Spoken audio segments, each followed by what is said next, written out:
Hello नमस्कार। आप सुन रहे हैं 19 सितंबर मंगलवार का आज का दिन पॉडकास्ट। मैं हूं खुशबू कुमार। आज नई संसद में विशेष सत्र का पहला दिन है। कैसा होगा ये पहला दिन और 10 साल की मोदी सरकार जब नई संसद में प्रवेश कर रही है तो उसके सामने क्या सवाल हैं और किन चुनौतियों का सामना करना है, यहीं से आज के पॉडकास्ट की शुरुआत करेंगे। फिर बात करेंगे तमिलनाडु की, जहाँ AIADMK और बीजेपी का गठबंधन टूट गया है। रास्ते अलग होने की वजह क्या है और इसके नुकसान क्या और कितना होगा, पूछेंगे चेन्नई में मौजूद रिपोर्टर से। और आखिर में बात क्रिकेट की भी होगी। वर्ल्ड कप के पहले भारत ऑस्ट्रेलिया के बीच वनडे सीरीज के लिए टीम चुन ली गई है, तो कितनी दुरुस्त है टीम सिलेक्शन, आखिर में इस पर एक बातचीत। लेकिन अभी 60 सेकंड हेडलाइन सुनिए, लेकर आ गए हैं शुभम तिवारी। विशेष सत्र का है आज दूसरा दिन। नई संसद में आज से होगा सारा कामकाज। लोकसभा की कार्यवाही दोपहर 1:15 और राज्यसभा 2:15 पर शुरू होगी। कांग्रेस मध्य प्रदेश से निकालेगी आज से जन आक्रोश यात्रा। रोड शो के साथ होंगी नुक्कड़ सभाएं। कनाडा के प्रधानमंत्री जस्टिन ट्रूडो का आरोप, भारत ने सिख नेता हरदीप सिंह निज्जर की हत्या कराई। कहा जांच में सहयोग के साथ दबाव बनाएंगे। भारतीय डिप्लोमेट को भी कनाडा से निकाला। रिलायंस जियो आज अपनी एयर फाइबर सर्विस लॉन्च करेगा। जियो फाइबर में 1.5 Gbps तक की इंटरनेट स्पीड संभव। $6 अरब की डील के बाद ईरान ने छोड़े 5 अमेरिकी कैदी। सभी कतर की राजधानी दोहा पहुंचे। और एशियन गेम्स में क्रिकेट आज से। विमेंस टीम इंडिया का पहला मैच 21 सितंबर को अक्टूबर में खेलेंगे पुरुष।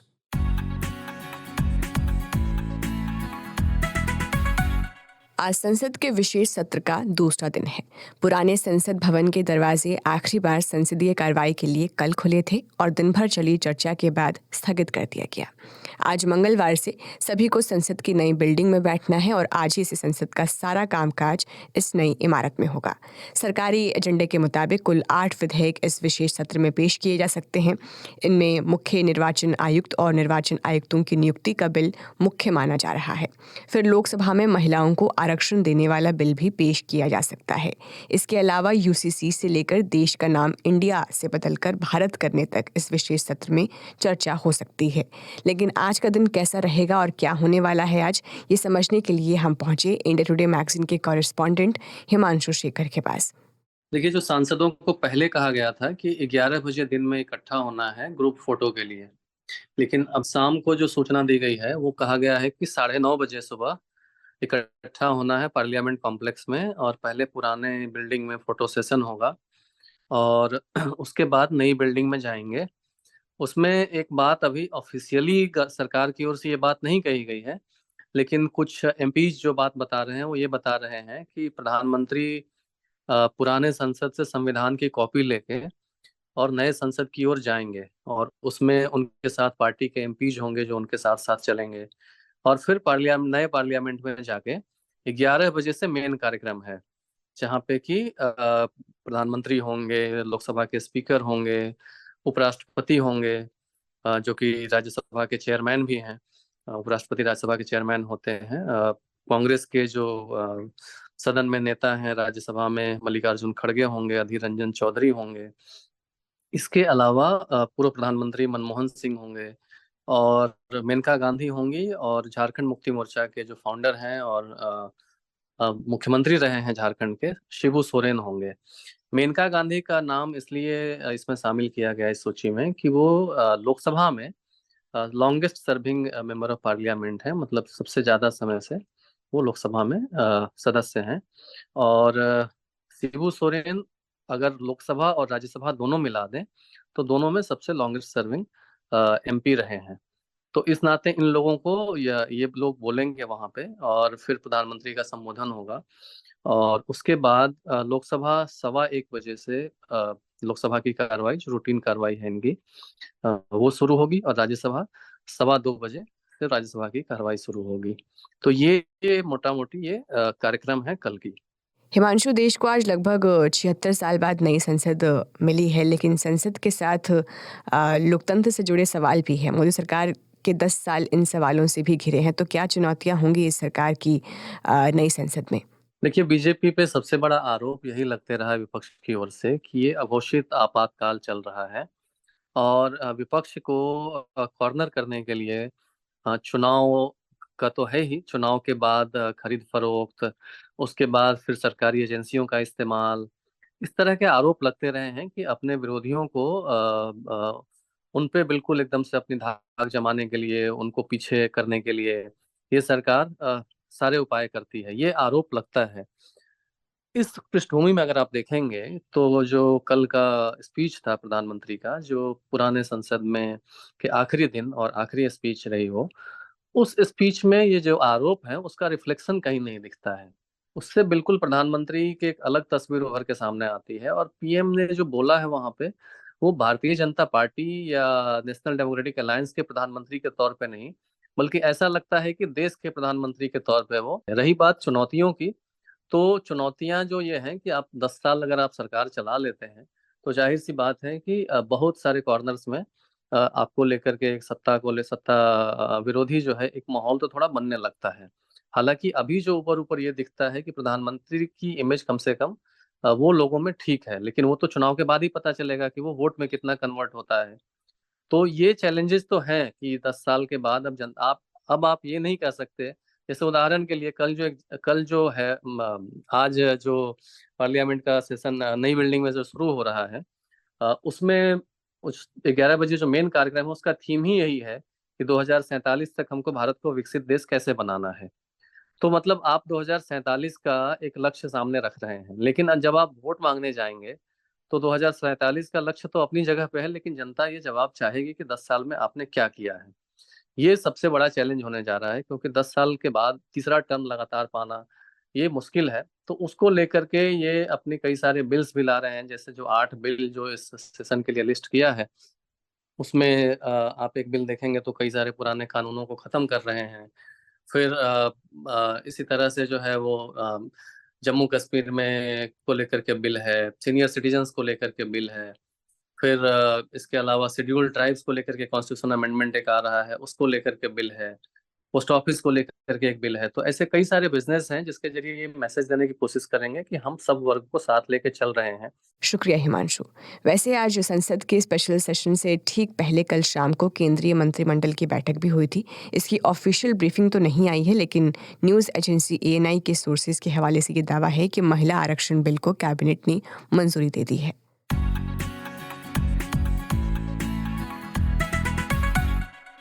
और अब चलते हैं तमिलनाडु। एक तरफ जब देश भर की विपक्षी पार्टियां बड़े पैमाने पर गठबंधन की तैयारी में हैं, तमिलनाडु में एक गठबंधन खत्म होने का औपचारिक ऐलान हो गया है। एआईएडीएमके नेता डी जयकुमार ने कल मीडिया को बताया है कि उनकी पार्टी का बीजेपी के साथ फिलहाल कोई गठबंधन नहीं है। हालांकि जब उनसे पूछा गया कि क्या चुनाव में उनकी पार्टी अकेले जाएगी, तो इस सवाल पर उनका कहना था कि चुनावी समझौते पर कोई भी निर्णय केवल चुनाव के दौरान ही होगा। डी जयकुमार ने ये भी कहा कि हम अपने नेताओं की लगातार आलोचना स्वीकार नहीं कर सकते। दरअसल कुछ दिन पहले ही तमिलनाडु भाजपा प्रमुख के अन्नामलाई ने द्रविड़ आंदोलन के नेता और तमिलनाडु के पहले मुख्यमंत्री CN अन्नादुरई को लेकर विवादास्पद बयान दिया था, जो एआईडीएमके नेताओं को पचा नहीं था। गठबंधन टूटने के बयान को लेकर बीजेपी प्रदेश उपाध्यक्ष नारायणन तिरुपति की प्रतिक्रिया थोड़ी अलग आई। उन्होंने कहा कि गठबंधन है या नहीं ये तो चुनाव में ही तय होता है, अभी इन सब बातों का कोई मतलब नहीं है, चुनाव आने पर कुछ भी हो सकता है। आशावादी बीजेपी और मुंह फुलाए हुए एआईडीएमके के बीच हुए इस अलगाव की पृष्ठभूमि कैसे तैयार हुई और इस ऐलान तक बात कैसे आई, पूछा मैंने चेन्नई में आज तक रेडियो रिपोर्टर प्रमोद माधव से। ये इशू तो पहले सितंबर 11 में हुआ था, जब बीजेपी ने एक प्रोटेस्ट यहाँ पे किया पूरे स्टेट पे। वो भी शेखर बाबू, ये यहाँ का स्टेट का मिनिस्टर, वो Hindu religious and endowment charitable endowment board का, यानी कि इस डिपार्टमेंट के अंदर ही हिंदू टेम्पल्स जो तमिलनाडु पे है उसका रेगुलेशन और टेकिंग केयर होता है। और ये मिनिस्टर पहला एक कॉन्फ्रेंस में उदयनिधि स्टालिन के साथ वहाँ पे पार्टिसिपेट किया था। वो उस कॉन्फ्रेंस का नाम था सनातन धर्मा एरेडिकेशन कॉन्फ्रेंस। तो उसके ऊपर जब ये प्रोटेस्ट हुआ था, उस वक्त अन्नामलाई ने बोला कि अन्नादुरई, CN अन्नादुरई, वो former chief minister of Tamil Nadu है, DMK पार्टी का फाउंडर है, और ADMK का पार्टी पे उसका भी नाम है, अन्ना द्राविड मुन्नेत्र कड़गम।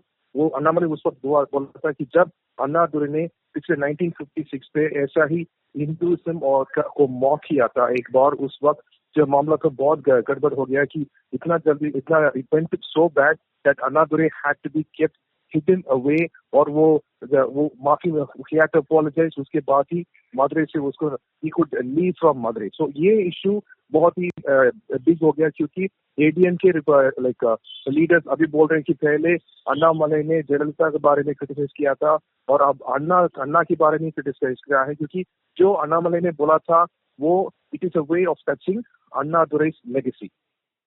प्रमोद जी, अलगाव में भी एक गुंजाइश तो दोनों ने ही छोड़ दी है और वो कि चुनाव में गठबंधन होगा या नहीं ये तब तय किया जाएगा। तो मैं ये समझना चाहती थी आपसे कि इस वक्त किसे किसकी सबसे ज़्यादा ज़रूरत है, किसका कितना स्टेक है राज्य में? अभी आप इस गठबंधन को 3 भाग में देख रहे हैं, तो पहले जब Jayalalithaa when she was alive उस वक्त देखेंगे तो उस वक्त बीजेपी के साथ एआईएडीएम का उस वक्त उन्होंने तमिलनाडु पे ऑलमोस्ट 39 सीट्स एमपी सीट्स उन्होंने विन किया थे। आई मीन एडीएम के वन एट दैट पॉइंट। पर अभी इशू 2017 के बारे में जब जयललिता पास्ट अवे और उसके बाद Edappadi Palaniswami became the leader of AIADMK के और अब वो जनरल सेक्रेटरी पे है। अभी इशू क्या है कि तो एआईएडीएम को बीजेपी का सपोर्ट नहीं चाहिए, पर एआईएडीएम के बोल रहे हैं कि जब वो रूलिंग पार्टी थे तब वो बोल रहे थे कि उनको यूनियन गवर्नमेंट का सपोर्ट चाहिए to implement the schemes in Tamil Nadu. But अभी वो बोल रहे हैं कि अलायंस को to organise an alliance is a parties own interest, इसीलिए एआईएडीएम के और बीजेपी अलायंस में था। पर अभी आज का डेवलपमेंट है कि जयकुमार, एक इम्पोर्टेंट लीडर एआईएडीएमके में, वो अभी बोल रहा है कि अन्नामलई ने अभी तक अपोलोजाइज नहीं किया। अन्नामलई ने कंटिन्यूसली ऐसा एआईएडीएम के लीडर्स के बारे में ऐसा बोल रहा है, तो इसलिए वो अभी जस्ट ना वो आज के दिन पे वो बोल रहा है कि एडीएमके की अलायंस बीजेपी के साथ नहीं है। और वो ऑल्सो बोल रहा है कि जब इलेक्शंस आएगा उस वक्त other things will be decided. So अभी तक we cannot simply say that AIADMK and BJP are not in completely out of alliance, क्योंकि अगर ऐसा ही तो अभी वो क्लियर सकते हैं कि इलेक्शन के वक्त भी वो अलायंस बीजेपी के साथ नहीं जाएंगे। सो उस ऑप्शंस को अभी तक ये ओपन ही रख रहे हैं। शुक्रिया प्रमोद माधव हमसे बातचीत करने के लिए।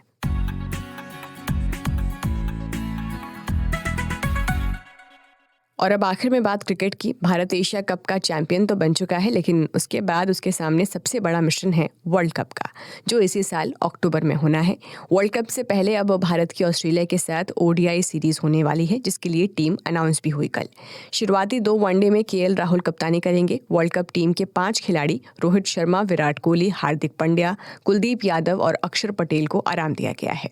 ऑस्ट्रेलिया और भारत के बीच वर्ल्ड कप से पहले इस सीरीज का पहला मुकाबला 22 सितंबर को मोहाली में होना है। इस सीरीज की इंपॉर्टेंस कितनी है भारत की तैयारी के लिहाज से, और जो अनाउंस की गई टीम है इस सीरीज के लिए वो कितनी बैलेंस दिखती है, ये पूछा मैंने स्पोर्ट्स जर्नलिस्ट राहुल रावत से। देखिए, सीरीज की इम्पोर्टेंस इस लिहाज से हम देख सकते हैं, ऑस्ट्रेलिया शायद से वो प्रबल दावेदार है इस वर्ल्ड कप को जीतने के लिए। हाँ, भारत अभी इंडिया ने एक एशिया कप टाइटल जीता है। उसके बाद अगर आप देखें, आप घर पे खेल रहे हैं और पिछले अगर 3 वर्ल्ड कप आप देखें 11, 15 और 19, तो वो सारे मेजबान टीम जो हैं उन्होंने जीते हैं वो।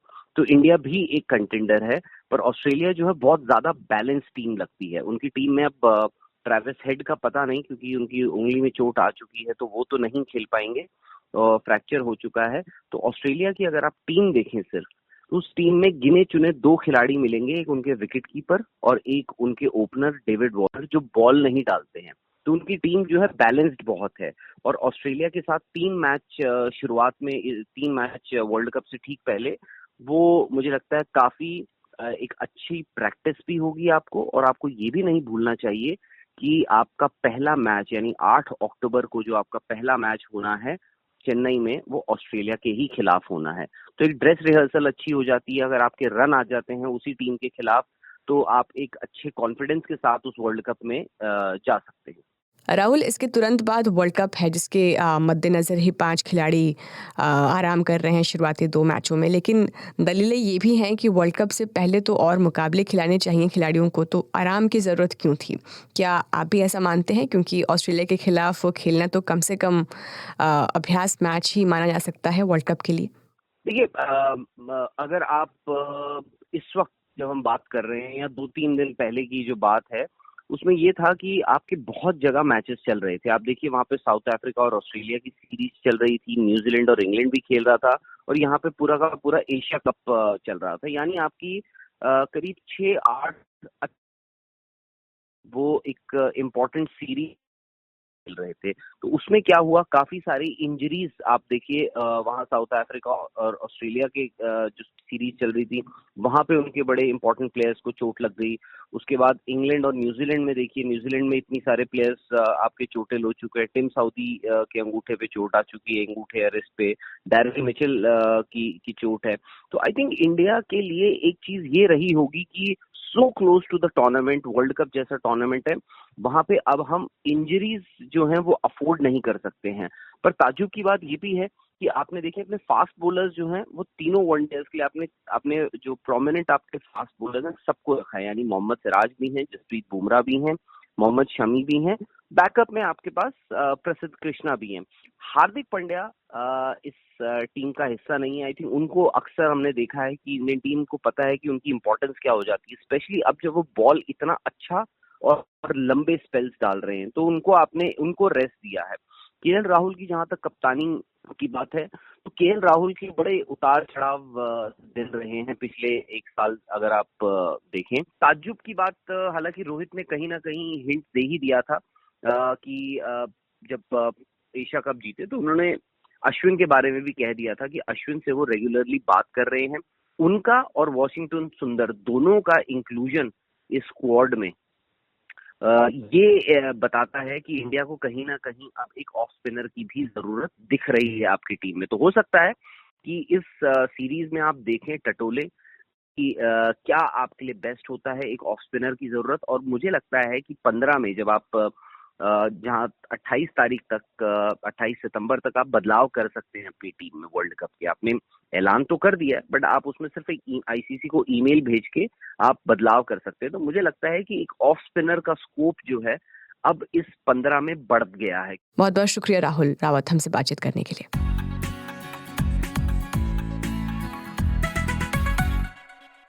और अब सीधे चलते हैं शुभम तिवारी के पास, जो तैयार बैठे हैं आपको देश दुनिया की अखबारों में छपी आज की बड़ी सुर्खियों को बताने के लिए।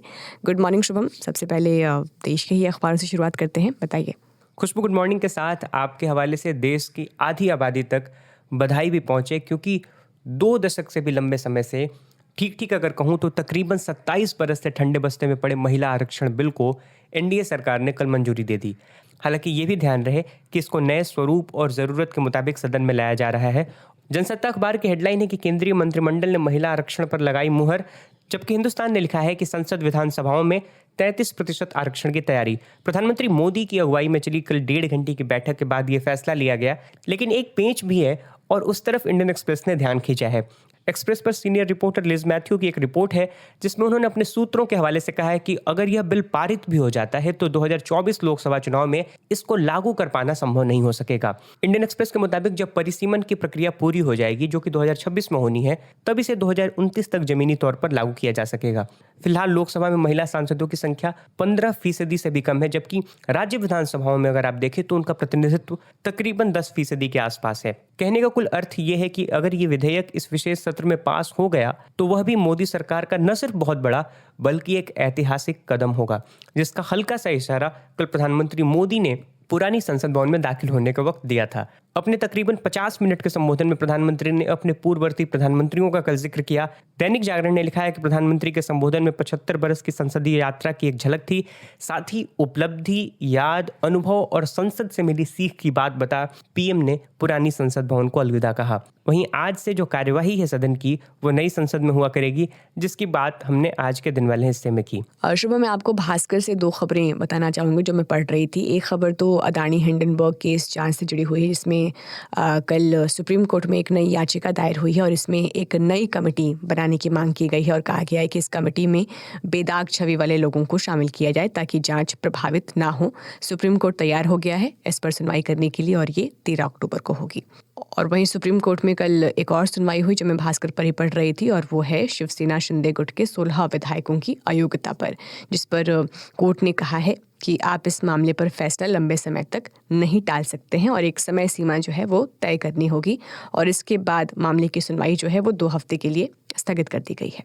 आप दैनिक भास्कर अखबार का जिक्र कर रही थी, उसी में एक रिपोर्ट है। और हैदराबाद में हुई कांग्रेस वर्किंग कमेटी की मीटिंग में पार्टी नेताओं ने हाईकमान से जो मांग की है उसको लेकर INDI गठबंधन के सहयोगियों के साथ जो सीट शेयरिंग की बात होनी है, इस पर पार्टी के कई नेताओं का मानना है कि जो साल के आखिर में होने वाले 5 राज्यों के विधानसभा चुनाव हैं, एक बार उसके नतीजे आ जाएं, उसके बाद सीट शेयरिंग पे बात हो।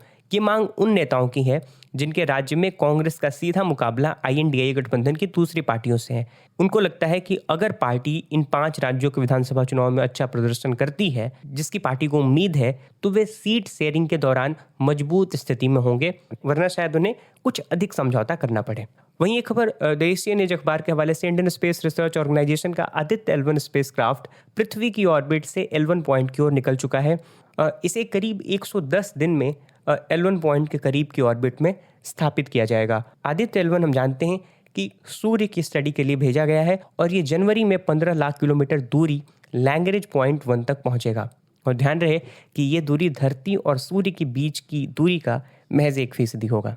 और एक खबर आखिर में, शाहरुख खान की अभिनय वाली फिल्म जवान ने 11 दिन में 800 करोड़ रुपए की वैश्विक कमाई का आंकड़ा पार किया है और भारत में इसने 11वें दिन तक 430 करोड़ रुपए की कमाई कर ली थी और यह अपने आप में एक रिकॉर्ड है। अंतर्राष्ट्रीय खबरों की तरफ अगर मैं बढ़ूं तो US citizens freed from Iran in $6 billion prisoner swap, ये BBC के हवाले से मैं खबर बता रहा हूं।